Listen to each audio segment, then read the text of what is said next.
कहानी शेन परिवार की बड़ी बेटी शुयान और यान परिवार के गवर्नर यान चाओलिन की रिवेंज लव स्टोरी है, जो कि शायद आप लोग को इमोशनल कर देगी। सो बिना देरी किए चलते हैं इस कहानी की तरफ। ड्रामे की शुरुआत में हम शेन मेंशन को देखते हैं, जहाँ हर तरफ अफरा तफरी मची थी और शुयान के अलावा कोई भी जिंदा नहीं था। शुयान अपनी माँ की सर को गोद में लिए जोर जोर से रोने लगती है। तभी उसकी नजर उसकी माँ के हाथों पर पड़ती है, जिसमें उसे एक बटन दिखता है, जिसे देख करके शुयान सोचने लगती है कि हो सकता है कि ये बटन गवर्नर चाओलिन का हो। इसीलिए सबूत के तौर पर वो उस बटन को अपने पास में रख लेती है और आगे चल करके गवर्नर मेंशन की मेट बन जाती है। यहाँ पर शुयान इन्हीं सभी बातों को सोच रही थी। तभी वहाँ पर एक मेड आकर के उससे कहती कि बहुत रात हो गई है और तुम अभी तक जगी हुई हो, जा करके अपने कमरे में आराम करो। ये सुनकर के शुयान अपने कमरे में जाने लगती है। दूसरी तरफ हम मैंग को देखते हैं, जो कि गवर्नर चाओलिन के लिए सूप लेकर के जा रही थी। तभी उसे बटलर वांग पकड़ करके उसके साथ में रोमांस करने लगता है, जिस पर मैंग कहती कि छोड़ो मुझे, मैं गवर्नर को सूप देने के लिए जा रही हूँ। तभी बटलर की नजर शुयान पर पड़ती है और वो सूप शुयान को दे देता है और उससे कहता है कि इसे गवर्नर के रूम में दे आओ। शुयान सूप लेकर के चली जाती है, जिसके बाद में बटलर मैंग के साथ में रोमांस करने लगता है। शुयान अभी सूप लेकर के जा ही रही होती है, जहाँ चाओलिन नशे की हालात में उसे बाहर पकड़ करके उसके साथ में जबरदस्ती किस करने लगता है और शुयान की पीठ पर बनी तितली के निशान को देख लेता है, जिसे देख करके वो शॉक्ड हो जाता है और उससे पूछता है कि तुम कौन हो और तुम्हारा नाम क्या है, तुमने ये टैटू कवर कहाँ से बनवाया है, क्योंकि गवर्नर मेंशन में नौकरों को टैटू बनवाने की अनुमति नहीं थी।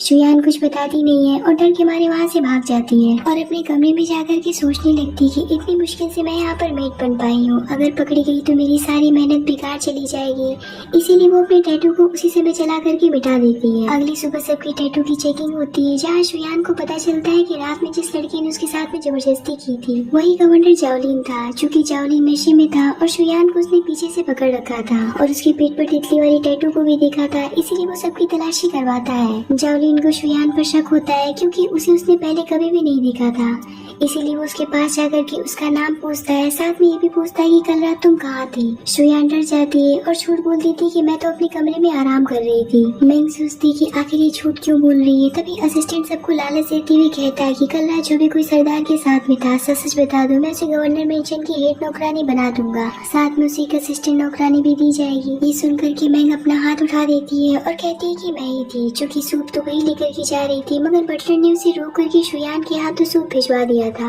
ये सुनकर के असिस्टेंट खुश हो जाता है और मैंग से कहता है कि आज से तुम ही मेंशन की हेड नौकरानी हो, इसीलिए तुम अपनी हेल्प के लिए एक पर्सनल वेट चुन लो। मैंग सोचने लगती है कि शुयान को सारी सच्चाई पता है और वो किसी को बता न दे, इसीलिए वो उसे ही अपना हेल्पर बना लेती है। रात में मैंग शुयान से अपने बाल बनवा रही थी, तभी वहाँ पर बटलर आकर के बताता है कि गवर्नर आज रात तुम्हारे साथ में सोना चाहते हैं। ये सुनकर के तो मैंग खुश हो जाती है और शुयान से कहती है कि तुम भी मेरे साथ में चलो और जब तक मैं बाहर ना जाऊँ यहीं पर खड़ी रहना। मैंग शुयान को लेकर के चाओलिन के कमरे में जाती है, जहाँ शुयान दरवाजे पर ही रुक जाती है और मैंग इतराते हुए कमरे में चली जाती है, जहाँ वो बिना हाय हेलो किए चाओलिन के हाथों से ड्रिंक लेकर के पीने लगती है। पर ड्रिंक पीते ही उसे चक्कर आने लगता है और वो वहीं पर गिर जाती है, जिसके बाद चाओलिन उसके कंधे से कपड़े हटा करके तितली वाली टैटू को देखने लगता है, मगर उसे कोई भी टैटू नहीं दिखता है। तो मैंग से पूछता है कि तुम तो कह रही थी कि कल रात तुम मेरे साथ में थी, फिर वो टैटू कहाँ गया, इसका मतलब कि तुमने मुझसे झूठ बोला है। मैंग को तो कुछ समझ ही नहीं आ रहा होता है, क्योंकि इसे टैटू के बारे में कुछ भी पता नहीं था। चाओलिन उसे सोफे के नीचे डाल करके वहाँ से चला जाता है। शुयान भी दरवाजे पर खड़ी सोचने लगती कि इसके बारे में मैंने जितना सुना था ये तो उससे कहीं ज्यादा क्रूर और जल्लाद निकला। तभी वहाँ पर चाओलिन की नजर उस पर पड़ जाती है और वो उससे कहता है कि जल्दी से मेरे नहाने का पानी तैयार करो। खैर शुयान पानी तैयार कर देती है और नहाने के बाद वो उससे कहता है कि अच्छे से मेरे बॉडी को पोंछ दो। शुयान टॉवेल लेकर के उसका पीठ पोंछने लगती है। शुयान को देख करके चाओलिन को लगता है कि शायद वो ये सब करने में अनकंफर्टेबल हो रही है, इसीलिए वो उसे समझाता है कि देखो मालिक की सेवा करना और उनके कपड़े बदलना नौकरानी के लिए सौभाग्य की बात होती है। तो शुयान कहती है कि नहीं, मैं नौकरानी ठीक हूँ, मुझे ऐसा सौभाग्य नहीं चाहिए और सोचने लगती है कि आज अगर तुमने मेरे परिवार को बर्बाद नहीं किया होता तो मैं भी तुम्हारे बराबरी में जिंदगी बिताती, तुम्हारे यहाँ नौकरानी ना बनती। चाओलिन उससे पूछता है कि तुम क्या सोच रही हो, तो शुयान कहती है कि कुछ भी नहीं। चाओलिन उससे कहता है कि तुम मेरी मिस्ट्रेस क्यों नहीं बन जा रही हो, मैं तुम्हारी हर सुख सुविधा का ध्यान रखूंगा, जिस पर शुयान कुछ भी नहीं बोलती है और वहाँ से चली जाती है। अगली सुबह शुयान घर की मालकिन यानी कि चाओलिन की माँ मिसेज यान के लिए चाय लेकर के जाती है और गलती से मैंग से टकरा करके उसके ऊपर चाय गिरा देती है। ये देख करके मिसेस यान फायर हो जाती हैं और मैंग से पूछती है कि ये कहाँ की नौकरानी है और कब से यहाँ पर काम कर रही है, जिस पर रोंग बताती है कि ये गवर्नर हाउस की मेड है और अभी हाल ही में इसने ज्वाइन किया है। जिस पर यान उससे कहती है कि फिर तुमने इसे यहाँ के तौर तरीके क्यों नहीं सिखाए। तो मैंग कहती है कि मैंने इसे सब कुछ सिखा दिया था, मगर ये कुछ ज्यादा ही ओवर स्मार्ट है। ये सुनकर के मिसेस यान रोंग से कह करके शुयान को थप्पड़ मरवाने लगती है, पर तब तक वहाँ पर जाओलिन आ जाता है और मामले को शांत कराता है। तभी शुयान की नजर जाओलिन की कोट में लगे बटन पर पड़ती है, जिसका पैटर्न बिल्कुल वैसा ही था जैसा बटन उसकी माँ के हाथों में उसे मिला था। और वो सारी बातें भूल करके जाओलिन की कोट में लगे बटन को पाने के फिराक में लग जाती है। कुछ देर के बाद में जाओलिन उसके कमरे में जा करके उसे एक मेडिसिन देते हुए कहता है कि इसे अपने चोट पर लगा लेना, तुम्हारा घाव जल्दी ठीक हो जाएगा। जाओलिन के जाने के बाद में शुयान लॉन्ड्री वाली मेड से मिलती है जो कि गवर्नर के कपड़े धोया करती थी, और वो उससे कहती है कि आज मैं कपड़े धो दे रही हूँ, तुम जा करके आराम कर लो। मगर वो कहती है कि ऐसा नहीं हो सकता है, क्योंकि इन कपड़ों की खास धुलाई होती है जो कि तुम नहीं कर सकती हो, इसीलिए मुझे माफ करो और तुम्हें जो काम दिया गया है वही करो। अगली सुबह मैंग बटलर वांग से मिलती है और उससे कहती है कि जितनी जल्दी हो सके शुयान का काम तमाम करो या उसे मेंशन से बाहर निकलवाओ, वरना हम दोनों के लिए मुश्किल हो जाएगी और हम दोनों ही मारी जाएंगे, क्योंकि हमारे बारे में उसे सब कुछ पता है। कुछ देर के बाद में बटलर मेंशन के बावर्ची को लेकर के मिसेस यान के पास पहुंच जाता है और उन्हें बताता है कि इसके साथ शुयान का चक्कर है और ये घर से गहने चुरा करके शुयान के साथ में भागने वाला था। शुयान एक नंबर 1 की गिरी हुई और बाजारू औरत है, उसे घर से फौरन निकाल दीजिए। बटलर का सारा इल्जाम बावर्ची खुशी से अपने सर पर ले लेता है और कहता है कि ये बात सच है, मगर चोरी करने के लिए मुझे शुयान ने उकसाया था। शुयान को तो कुछ समझ ही नहीं आ रहा होता है कि आखिर यहाँ पर चल क्या रहा है, और वो कहती कि ये झूठ बोला है, मैंने आज से पहले इसे कभी भी नहीं देखा था। मगर बावर्ची परफेक्ट एक्टिंग करता है और मिसेस यान को यकीन दिलाने के लिए ये तक बता देता है कि शुयान की बॉडी पर कहाँ तिल है, क्योंकि मैंग ने उसे सब कुछ बता दिया था, जिस वजह से शुयान यहाँ पर झूठी और चोर साबित हो जाती है, जिसकी वजह से मिसेस यान उसे 20 कोड़े मरवाती है और हवेली से बाहर फेंकवा देती है। कुछ देर के बाद में जाओलिन वहाँ पर आता है और शुयान को इस हालत में पा करके उसे अपने कमरे में लेकर के चला जाता है और उसे अपने बेड पर सुला देता है। शुयान सपने में अपने घर परिवार को देखने लगती है, जहाँ उसे उसका भाई नहीं दिखता है तो उसका नाम लेकर के चिल्लाने लगती है, जिस पर उसकी आंख खुल जाती है। तभी उसकी नजर जाओलिन के बटन पर पड़ती है, जिसे वो अपने बटन के साथ में मैच करती है, जो कि बिल्कुल भी मैच नहीं हो रहा था। जाओलिन उसे दवा देती हुई कहता है कि मैंने तुम्हारे घाव पर पट्टी लगा दी है और जब तक तुम पूरी तरीके से ठीक नहीं हो जा रही हो तब तक तुम यही मेरे कमरे में आराम कर सकती हो। शुयान कहती कि आप भूल रहे हैं कि मैं एक मेड हूँ और मेड मालिक के बिस्तर पर आराम नहीं कर सकती है। इतना कह करके वो वहाँ से जाने लगती है। जाओलिन उसे रोकते हुए कहता है कि तुम्हारे जख्म बहुत गहरे हैं, जिसका अच्छे से इलाज होना बहुत जरूरी है, अगर समय पर इलाज नहीं हुआ तो वो ठीक नहीं होगा।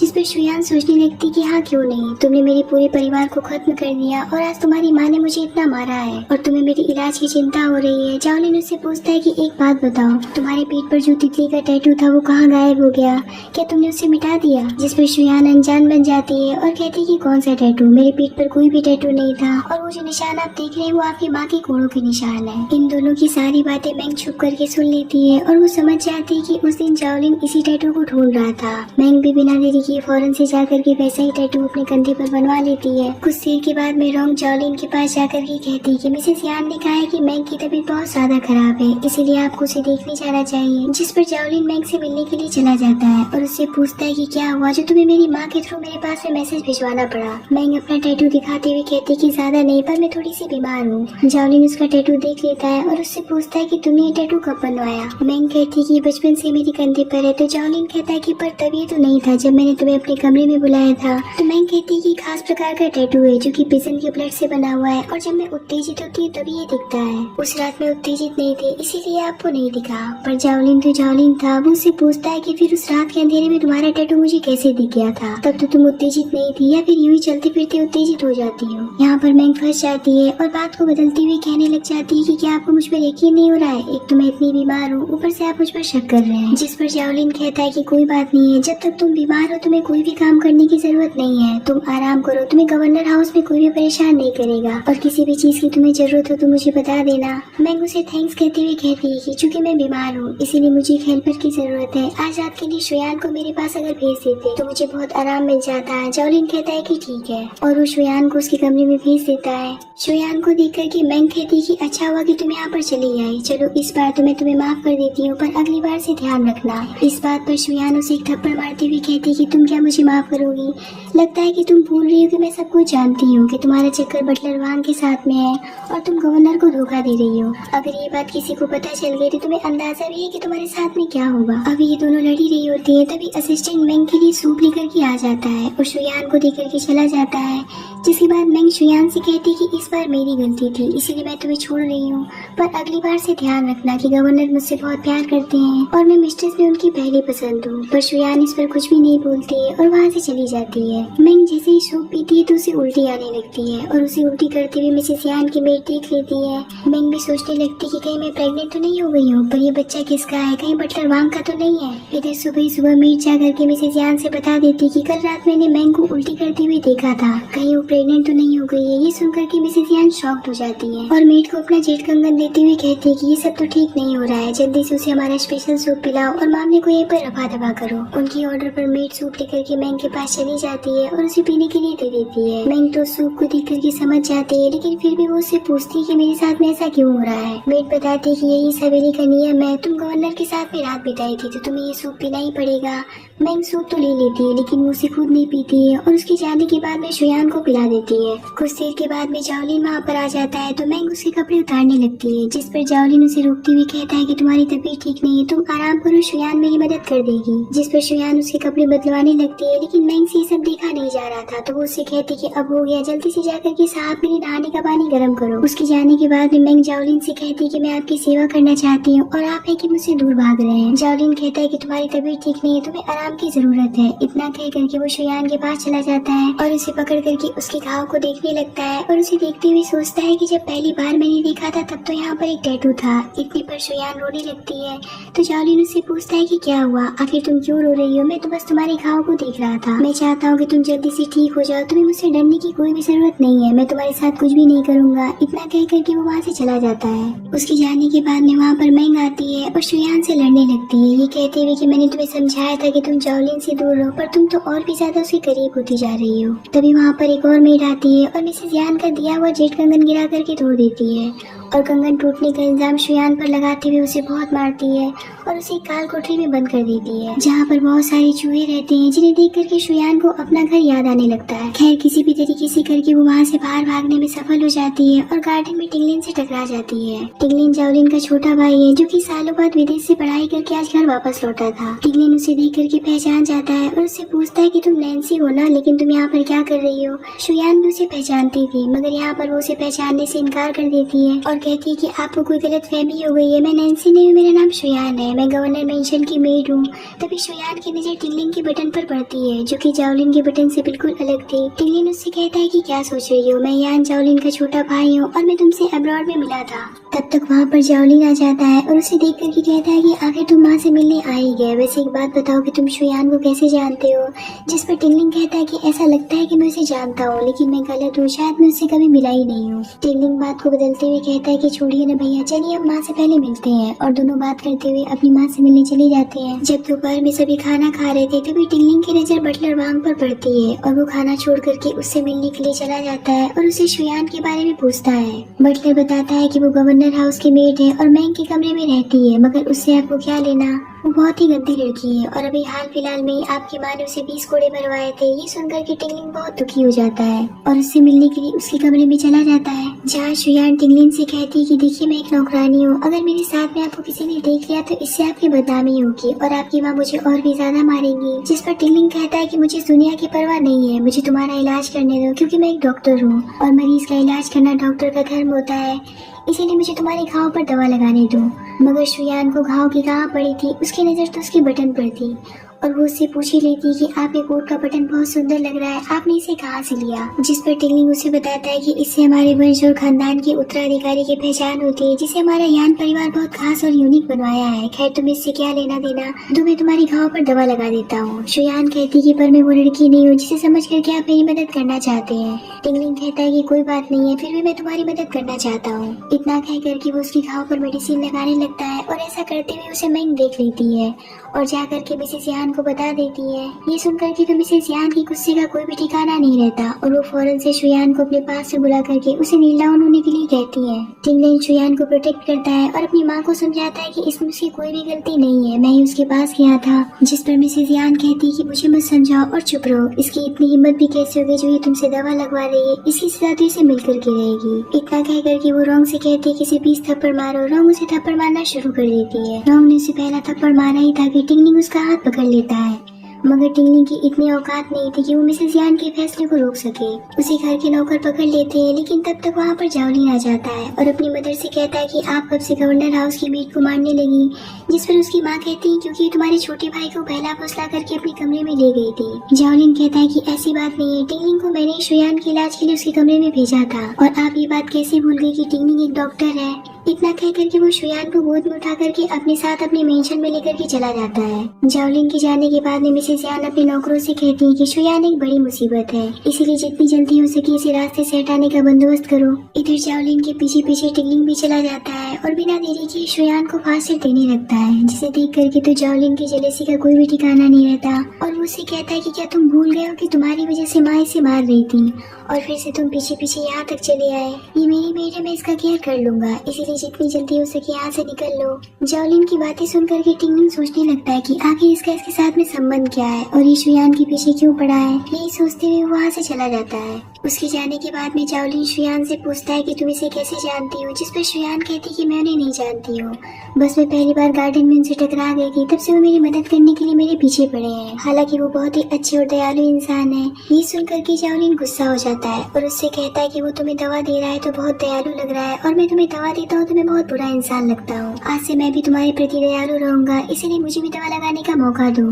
इतना कह करके वो खुद भी शुयान के घाव पर दवा लगाने लगता है और दवा लगाने के बाद भी मुझसे कहता है कि भविष्य में तुम्हें किसी भी चीज की जरूरत हो तो डायरेक्ट मेरे पास आना और कहीं भी किसी के पास जाने की तुम्हें कोई भी जरूरत नहीं है। इतना कह करके वो वहाँ से चला जाता है। बाहर जाकर के वो अपने असिस्टेंट से कहता है कि गोदाम से 2 जोड़ी कंगन निकाल करके मैं इनको दे दो और उसे ये बता देना कि शुयान की तबीयत ठीक नहीं है, इसीलिए आज से वो उसके कमरे में नहीं जाएगी, इसीलिए वो किसी और को अपना मेड बना सकती है। जिसके बाद असिस्टेंट मैंग को 1 जोड़ी कंगन दे देता है, जिसे पा करके वो बहुत खुश हो जाती है। साथ में उसे ये भी बताता है कि शुयान नहीं आएगी, अगर आपको किसी मेड की जरूरत हो तो बटलर वांग से कह करके दूसरी मेड का अरेंज करवा लीजिए। ये सुन करके मैंग गुस्सा हो जाती है और मन में सोचती है कि इतनी आसानी से मैं तुम्हें नहीं जाने दूंगी और आग लगाने के लिए मिसेस यान के पास चली जाती है और उनसे कहती है कि रॉन्ग से कह करके मेरे लिए 1 मेड अरेंज करवा दीजिए। जिस पर यान कहती कि क्यों शुयान कहाँ मर गई, तो मैंग कहती कि उसके ऊपर गवर्नर कुछ ज्यादा ही मेहरबान है, इसीलिए वो आराम कर रही है। ये सुनकर के तो मिसेस यान गुस्सा हो जाती है और रॉन्ग से कहती कि उसे जा करके कहो कि लाइब्रेरी साफ करे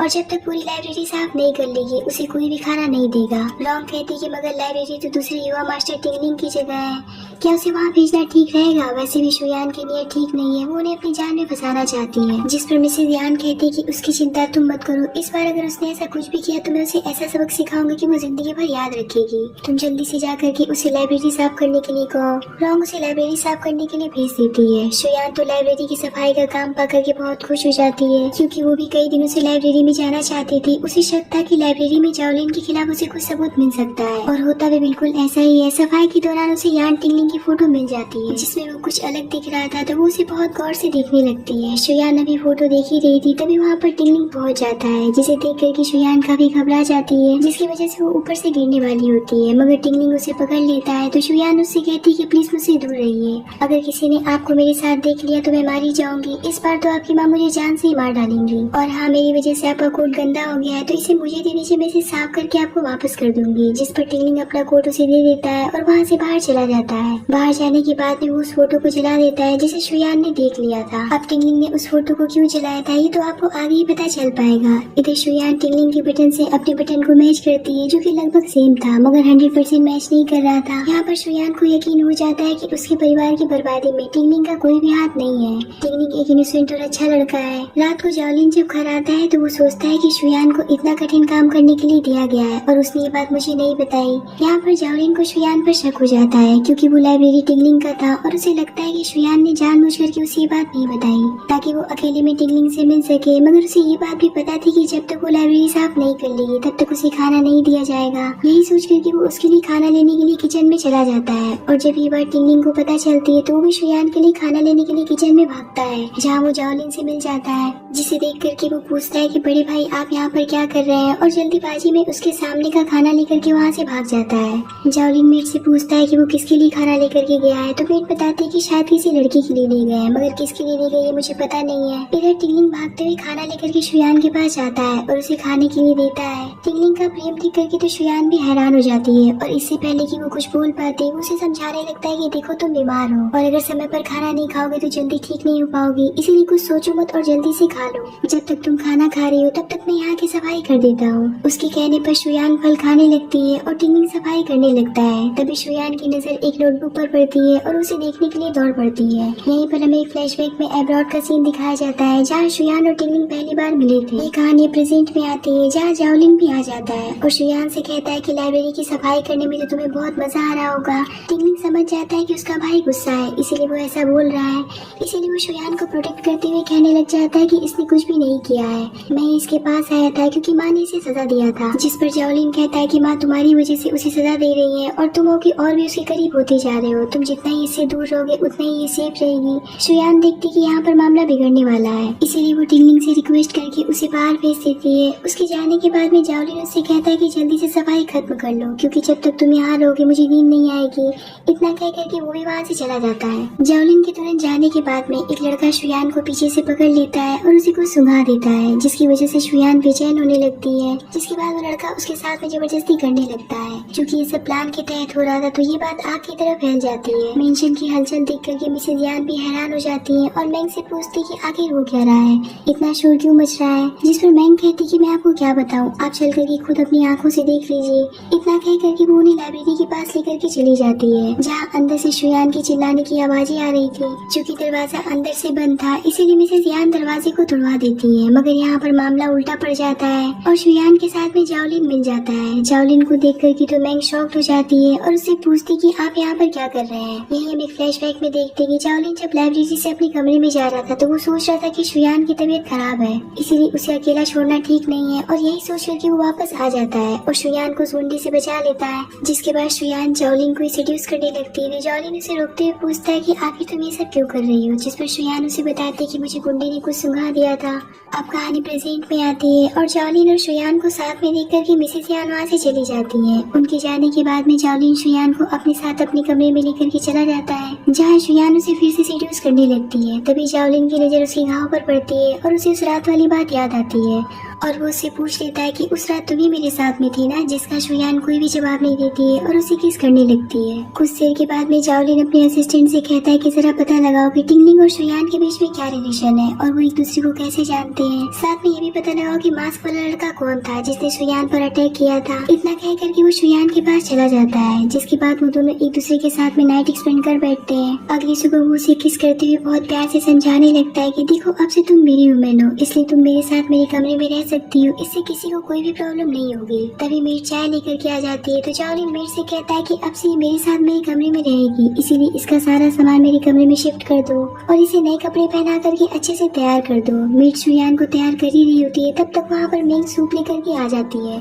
और शुयान को देती हुई कहती है कि मिसेस यान ने तुम्हारे लिए इसे भिजवाया है, इसीलिए इसे पहले पी लो। जिस पर शुयान कुछ भी नहीं कहती तो मैंग उसे जबरदस्ती सूप को पिलाने लगती है और कहती है कि कल रात तुम गवर्नर के साथ में सोई थी, इसीलिए सूप पीना तुम्हारे लिए बहुत जरूरी है और यही इस हवेली का नियम है। तभी वहाँ पर टिंगलिंग आ जाता है और उसे सूप पिलाने से बचा लेता है। क्योंकि टिंगलिंग एक डॉक्टर था इसीलिए वो सूप को सूंघ करके समझ जाता है कि इसे किस लिए पिलाया जा रहा है। टिंगलिंग को देख करके मैंग वहाँ से चली जाती है। उसके जाने के बाद में टिंगलिंग शुयान को समझाता है कि तुम मेरे साथ में चलो, मैं तुम्हें यहाँ से निकलने में तुम्हारी मदद करूंगा। मगर तभी शुयान की नजर जाओलिन की जूते पर पड़ जाती है जो कि छुप करके इनकी बातें सुन रहा था और वो बात को बदलती हुई कहने लगती है कि ऐसा नहीं हो सकता है, मैं गवर्नर के साथ में बहुत खुश हूँ और वो मेरी बहुत केयर करते हैं, मैं उन्हीं के साथ में रहना चाहती हूँ।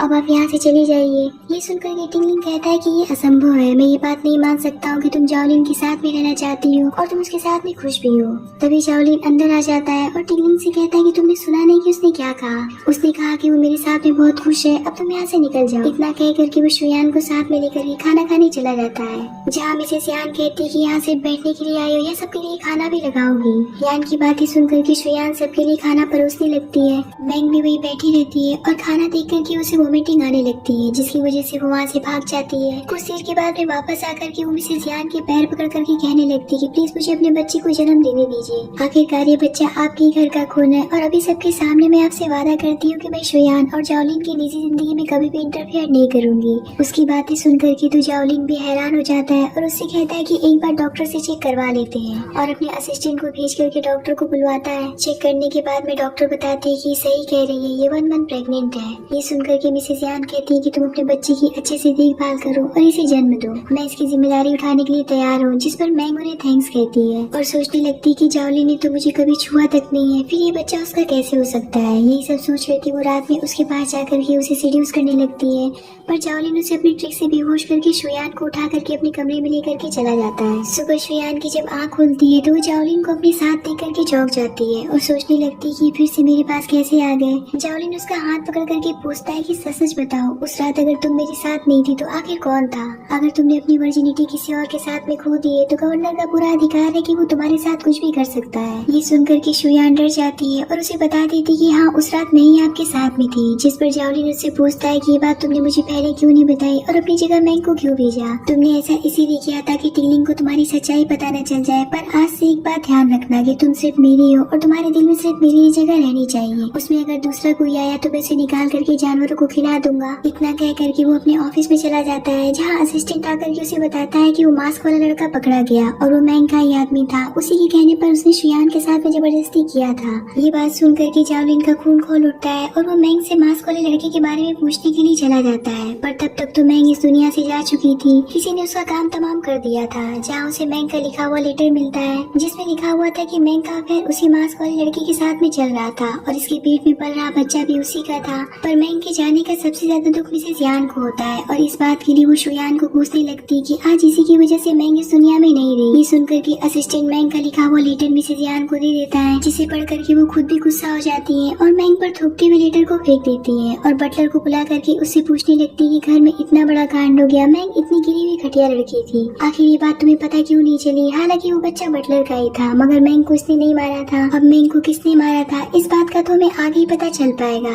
तभी फोन की घंटी बजती है और बटलर फोन उठाता है, जहाँ सबको पता चलता है कि पूरे 2 साल के बाद में जाओलिन का सबसे छोटा भाई जाओलिन के फियांसे जियाओ को अपने घर लेकर के आ रहा है। ये सुनकर के मिसेस यान बहुत खुश हो जाती है और शुयान को समझाने लगती है कि जाओलिन के फियांसे आ रही है, इसीलिए जाओलिन और उसके फियांसे से थोड़ा दूर ही रहना। शुयान कहती कि आप बिल्कुल निश्चिंत रहिए, आपको ऐसा लगेगा ही नहीं कि मैं जाओलिन को जानती भी हूँ। तब तक वो दोनों आ जाते हैं, जिन्हें देख करके मिसेस यान की खुशी का कोई भी ठिकाना नहीं रहता। शुयान भी वहाँ से चली जाती है और जाओलिन भी उसके पीछे पीछे चला जाता है और उसे पीछे से पकड़ लेता है। तो शुयान कहती है कि आखिर ये आप क्या कर रहे हैं? अभी आपकी फियांसी आई है, अगर उसने ऐसे आपको देख लिया तो वो क्या सोचेगी? तब तक जियाओ जाओलिन के लिए ग्रीन टी लेकर के आ जाती है, जिसे देख करके शुयान छुप जाती है। जियाओ जाओलिन से कहती है कि खास तरीके की चाय जिसे मैंने खास आपके लिए बनाया है, इसे पी करके बताइए कि इसका टेस्ट कैसा है। जाओलिन भी जल्दी से उसकी चाय पी करके उसकी तारीफ करने लगता है और उसे समझाता है कि तुम लंबे सफर से आई हो, इसीलिए जा करके आराम करो, हम लोग बाद में बात करते हैं। जियाओ को उसकी हरकतों पर शक होने लगता है, मगर वो उसकी बात मान करके वहाँ से चली जाती है। अगले दिन जाओलिन का भाई जैन उससे कहता है कि हमें पिकनिक मनाना है, इसीलिए मैं घुमाने के लिए साथ में लेकर के चली और भाभी भी यही चाहती है। जाओलिन उसकी बात मान लेता है, मगर शर्त ये रखता है कि शुयान भी मेरे साथ चलेगी। सबके सब घूमने के लिए चले जाते हैं और पहले एक होटल में स्टे करते हैं, जहाँ जाओलिन 3 रूम बुक करता है और बताता है कि एक में जियाओ रहेगी और एक में जैन और एक में मैं और शुयान रहेंगे। ये सुन करके तो जियाओ गुस्सा हो जाती है। तभी एक मेड आकर के शुयान को मैसेज देती है, जिसे देख करके वो काफी घबरा जाती है और फौरन से अपने कमरे में चली जाती है, जहाँ हाफ मास्क लगाए हुए उसका सौतेला भाई शेनान उससे मिलता है, जिसे देख करके शुयान बहुत खुश हो जाती है। हान उससे कहता है कि मुझे पता चला है कि तुम अपना रिवेंज भूल करके अपने कातिल के प्यार में पड़ गई हो। शायद तुम भूल रही हो कि यान जाओलिन ने हमारे पूरे परिवार को खत्म कर दिया था। जिस पर शुयान कहती कि ऐसी बात नहीं है, मैं किसी के भी प्यार में नहीं पड़ी हूँ, मुझे अपना बदला अच्छे से याद है। अभी ये दोनों आपस में बात कर ही रहे होते हैं, तभी वहाँ पर जाओलिन आ जाता है, मगर इससे पहले कि वो उसके भाई को देख पाता वो कमरे से भाग जाता है। पर जाओलिन को शुयान पर शक हो जाता है और वो उससे पूछता है कि तुम किससे बात कर रही थी, लेकिन शुयान कुछ बोलती नहीं है, जिससे गुस्सा होकर के जाओलिन उस पर गन पॉइंट कर देता है। यहाँ पर शुयान फंस जाती है क्योंकि उसने इसे बात करते हुए सुन लिया था, लेकिन शुयान माहौल को बदलने के लिए बात को पलट देती है और कहने लग जाती है कि वैसे भी आपने मेरी जिंदगी नर्क कर दी है, अब ये दुनिया मेरी रहने लायक नहीं रह गया। इतना कह करके वो खिड़की से लटक जाती है और कहती है कि मैं आपके यहाँ मेड इसलिए बनी थी ताकि मैं शांति से जी खा सकूं, मगर आप तो मेरे पीछे ही पड़ गए और जबरदस्ती मेरे साथ में सब कुछ कर लिए। जाओलिन इसे ऊपर खींच लेता है और उससे कहता है कि तुम्हें ये क्यों नहीं दिख रहा है कि मैं तुमसे कितना प्यार करता हूँ और मैंने कब तुम्हारे साथ में जबरदस्ती किया। जिस पर शुयान कहती कि लेकिन मैं आपको बिल्कुल भी पसंद नहीं करती हूँ और ना ही मैं आपके साथ एक पल रहना चाहती हूँ। जाओलिन उससे कहता है कि फिर तुम क्या टिंगलिंग को पसंद करती हो और उसी के साथ रहना चाहती हो, मगर तुम ये भूल गई कि इस जन्म में तुम सिर्फ मेरी हो, मैं तुम्हें किसी और का होने नहीं दूंगा। इतना कह करके वो उसे जबरदस्ती किस कर लेता है। खैर जैसे तैसे करके मामला शांत होता है और सभी घूमने के लिए चले जाते हैं, जहाँ एक आदमी आकर के जाओलिन से कहता है कि आपसे कोई मिलने आया है। जाओलिन शुयान से कहता है कि तुम इन लोग के साथ घूमो, मैं कुछ देर में आता हूँ, अगर मैं 2 घंटों में वापस नहीं आया तो तुम होटल चली जाना। इतना कह करके वो वहाँ से चला जाता है। इधर शुयान को अकेला पा करके जिया और जैन प्लान बनाते हैं और उसे सीढ़ियों पर ले जा करके नीचे ढकेल देते हैं, जिसकी वजह से शुयान बुरी तरीके से घायल हो जाती है। कुछ देर में जाओलिन भागते हुए वहाँ पर आता है और जिया से कहता है कि मुँह क्या देख रही हो, जल्दी से डॉक्टर को बुलाओ।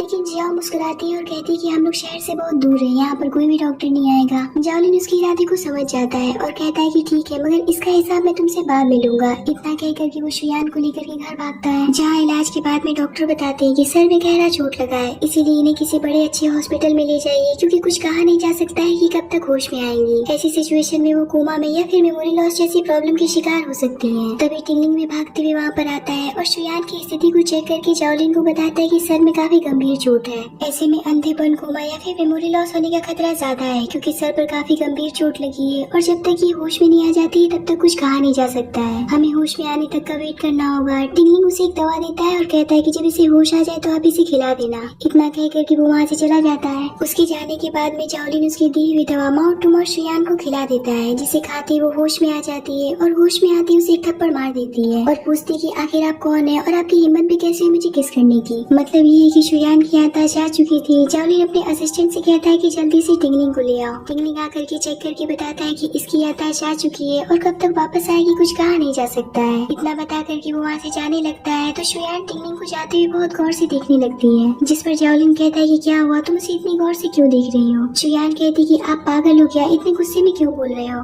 मेरा मन मेरी आंखें, मैं किसी को भी देखूं इससे आपको क्या मतलब है। जिस पर जाओलिन कहता है कि मतलब है क्योंकि तुम मेरे सिवा किसी और को नहीं देख सकती हो। तो शुयान कहती कि लगता है कि आप पागल हो गए हैं, भला मैं आपको क्यों देखूंगी। तो जाओलिन कहता है क्योंकि तुम मेरी वुमेन हो। तो शुयान कहती कि इस बात का क्या सबूत है कि मैं आपकी वुमेन हूँ। जाओलिन कहता है कि अच्छा तो तुम्हें सबूत चाहिए। इतना कह करके वो उसे किस करने लगता है। इधर जिया जाओलिन से मिलने के लिए उसके कमरे में जा रही थी, जिसे जाओलिन का असिस्टेंट गेट पर ही रोक देता है और कहता है कि सरदार ने किसी को भी अंदर जाने से मना किया है। जिस पर जिया असिस्टेंट पर ही भड़क जाती है और कहती है कि तुम्हारी इतनी हिम्मत कि तुम मुझे रोक रहे हो, शायद तुम मुझे जानती नहीं हो कि मैं जनरल की बेटी हूँ। जिस पर असिस्टेंट कहता है कि तुम चाहे किसी की भी बेटी हो, लेकिन सरदार ने मना किया है तो मैं तुम्हें अंदर नहीं जाने दूंगा। जिया गुस्से से वहाँ से वापस लौट जाती है। अगले दिन जाओलिन शुयान को घुमाने के लिए लेकर के जाता है ताकि उसकी याददाश्त वापस आ जाए। शुयान खूब घूमती है और बहुत सारी शॉपिंग करती है। जाओलिन उसे कुछ ब्यूटी प्रोडक्ट भी दिलाता है और घूमते घूमते शुयान को भूख लग जाती है, जिस पर जाओलिन उसे खाना भी खिलाता है। आज शुयान बहुत खुश लग रही थी, जिसे देख करके जाओलिन सोचता है कि मैंने कभी सपने में भी नहीं सोचा था कि याददाश्त जाने के बाद भी लड़की इतनी क्यूट हो जाएगी। वहीं पर उसका भाई भी उसे देख लेता है और सोचता है कि कहीं ये लड़की सच में तो जाओलिन के प्यार में नहीं पड़ गई, वरना इतना खुश तो मैंने इसे कभी भी नहीं देखा था।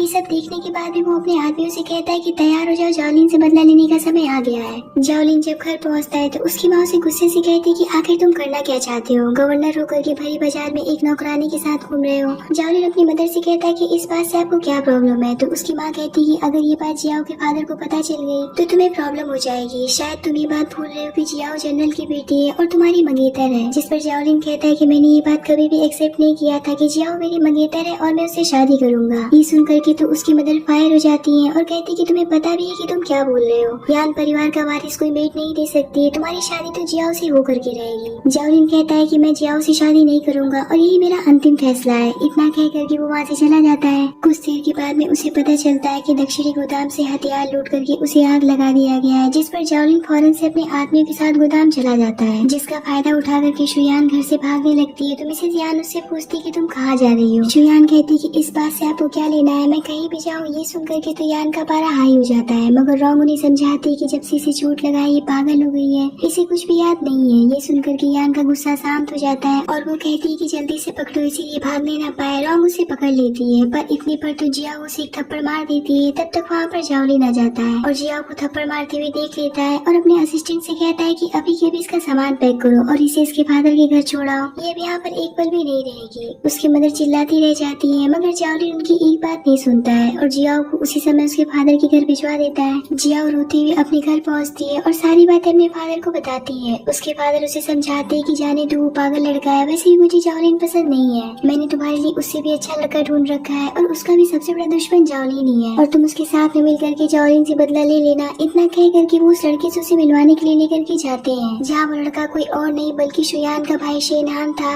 जियाओ हान को भी देख करके बहुत खुश हो जाती है। हान उसे बहुत पसंद आता है, मगर वो ये भी सोचने लगती कि हान को जाना पहचाना सा क्यों लग रहा है। इधर शुयान जाओलिन के लिए सूप लेकर के जाती है, पर जाओलिन सूप को छोड़ करके शुयान पर ही टूट पड़ता है। तभी वहाँ पर असिस्टेंट जनरल का मैसेज लेकर के आ जाता है और बताता है कि जनरल हमारे गोदाम में पड़े हथियार को चेक करने के लिए आए हैं, जिस पर जाओलिन शुयान को किस करता है और उनसे मिलने के लिए चला जाता है। जहाँ जनरल बताते हैं कि मुझे डर है कि आज रात हमारे दक्षिणी गोदाम को लूट लिया जाएगा, इसीलिए आज रात गोदाम की सुरक्षा करने के लिए तुम जाओगे। जाओलिन उनका आदेश मान करके उसी वक्त चला जाता है, जिसका फायदा उठा करके हान अपने आदमियों के साथ में मिल करके गवर्नर मेंशन पर हमला कर देता है। ये जनरल और शेनहान की मिली जुली साजिश थी, जिसमें सबसे पहला शिकार बटलर वांग का किया जाता है। जैन भी भागते हुए अपने बड़े भाई टिगलिंग के पास जाता है और उसे बताता है कि घर में चोर घुस गए हैं, माँ की जान खतरे में, आप जल्दी से मेरे साथ चलिए। टिगलिंग कहता है कि तुम परेशान मत हो, माँ को कुछ भी नहीं होगा। इतना कह करके वो खुद ही चेन का काम तमाम कर देता है और कहता है कि तुम्हारी माँ को भी जल्दी तुम्हारे पास भेजता हूँ, वहाँ तुम उनकी अच्छे से सुरक्षा कर पाओगे। आप लोगों की जानकारी के लिए बता दो कि टिगलिंग एक बैरोपिया है और शुयान का भाई शेनहान है, जो कि टिगलिंग के भेष में यान परिवार का बेटा बन करके रह रहा है, जबकि टिगलिंग को उसने पहले ही एब्रॉड में खत्म कर दिया है। इधर शुयान घर के बाहर बगीचे में जाती है, जहाँ उसकी नजर बटलर पर पड़ती है, जिसे देख करके वो काफी डर जाती है और भागती हुई अपने कमरे में जाकर के छुप जाती है। शुयान इतनी डर जाती है कि उसे अपने परिवार की याद आ जाती है कि ठीक इसी प्रकार से उसके परिवार को भी इन लोगों ने खत्म कर दिया था। तब तक एक गुंडा शुयान को देख लेता है और उस पर हमला करने ही वाला होता है, लेकिन तब तक टिगलिंग वहाँ पर पहुँच जाता है और उसे बचा लेता है और उसे अपने साथ लेकर के घर से बाहर भागने लगता है। घर का नजारा देख करके तो शुयान को अपने घर की याद आने लगती है, क्योंकि उसके घर में भी ठीक इसी तरीके से कोहराम मचा था। टिगलिंग जैसे ही शुयान को लेकर के बाहर पहुँचता है तो जाओलिन से गेट पर ही मिल जाता है, जहाँ शुयान को लेकर के दोनों में काफी बहस शुरू हो जाती है। तभी असिस्टेंट अंदर से गुंडे को पकड़ करके ले आता है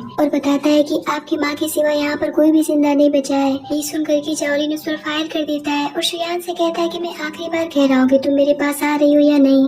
तब तक वो गुंडा जाओलिन पर हमला कर देता है और जाओलिन को बचाने के लिए शुयान खुद घायल हो जाती है, जिस पर जाओलिन उसे लेकर के फौरन से हॉस्पिटल भागता है। ट्रीटमेंट के कुछ समय के बाद में जाओलिन शुयान के पास जाता है और उससे पूछता है कि तुमने मेरी जान बचाने के लिए अपनी जान जोखिम में क्यों डाली। शुयान कहती कि आप ऐसा क्यों पूछ रहे हैं, जिस पर जाओलिन उससे कहता है कि बस मैं ये जानना चाहता हूँ कि तुम्हारे दिल में मेरे लिए क्या फीलिंग्स है, और उसे अपने दिल की बात बताता है कि तुम वो पहली ऐसी लड़की हो जिससे मुझे प्यार हुआ है और मैं तुम्हारे सिवा किसी और को देखता तक नहीं हूँ, क्योंकि मैं तुमसे बहुत प्यार करने लगी हूँ और यही मैं तुम्हारे मुँह से सुनना चाहता हूँ। क्या तुम भी मुझसे प्यार करती हो? जिस पर शुयान कहती कि पहले का तो मुझे कुछ भी याद नहीं है, मगर अभी मैं आपको बहुत पसंद करती हूँ और इसीलिए मैं आपके लिए गोली खाने के लिए तैयार हो गई। ये सुनकर के जाओलिन बहुत रिलैक्स होता है और उसे एक प्यारी सी किस शेयर करता है। दूसरी तरफ टिगलिंग इन दोनों को देख लेता है और सोचने लग जाता है कि ये तो सच में उसके प्यार में पड़ गई है, मुझे जल्दी उसकी याददाश्त वापस लाने के लिए कुछ करना पड़ेगा। और अगले दिन मेट के हाथों शेनहान की फोटो उसके पास भिजवाता है। शुयान को फोटो देने के बाद में मेट कहती है कि एक आदमी ने मुझे ये दिया था और कल आपको उसने 18 कैफे में मिलने के लिए बुलाया है। फोटो देख करके शुयान को लगता है कि उसने इसे कहीं देखा है, मगर उसे याद नहीं आता है कि आखिर वो कौन है। शुयान सोचने लगती कि हो सकता है कि ये मेरा कोई रिलेटिव हो। अभी शुयान याद करने की कोशिश कर ही रही होती है कि तभी वहाँ पर जाओलिन आ जाता है। शुयान जाओलिन से पूछती है कि क्या आप कल फ्री हैं? तो जाओलिन कहता है कि हाँ, क्यों, क्या हुआ? जिस पर शुयान कहती है कि मुझे 18 कैफे में ले चलिए, मुझे वहाँ की चाय पीनी है। जाओलिन कहता है कि ठीक है, मैं तुम्हें कल लेकर के चलूंगा। ये सुनकर के शुयान बहुत खुश हो जाती है और उसे एक प्यारी से किस करते हुए वहाँ से चली जाती है। किस पा करके तो जाओलिन बहुत खुश हो जाता है, क्योंकि पहली बार उसने इसे किस किया था।